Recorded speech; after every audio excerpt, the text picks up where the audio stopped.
He is running, running, running.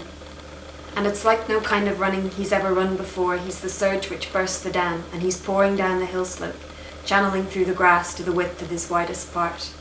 He's tripping into hoof rucks, he's slapping groundsel stems down dead dandelions and chickweed, nettles and dock. This time, there's no chance for sniff or scavenge and scoff.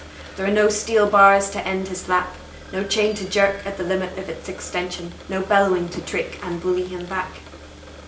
This time, he's further than he's ever seen before, past every marker along the horizon line, every hump and spork he learned by heart.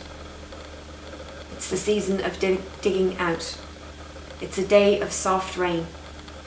There's wind enough to tilt the slimmer trunks off kilter, and drizzle enough to twist the long hairs on his back into a mop of damp curls.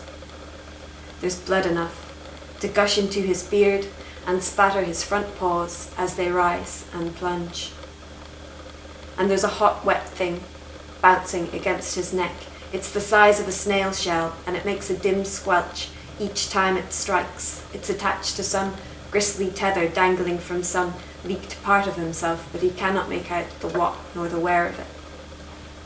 Were he to stop, were he to examine the hill slope and hoof rucks and groundsel and dandelions and chickweed and nettles and dock, he'd see how the breadth of its sight span has been reduced by half and all shunted to his right side, how the left is pitch black until he swivels his head.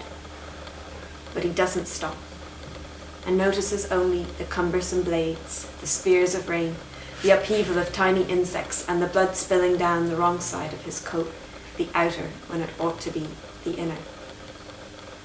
He is running, running, running.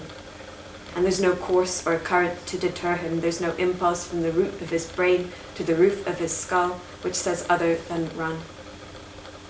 He is one eye now. He is on his way.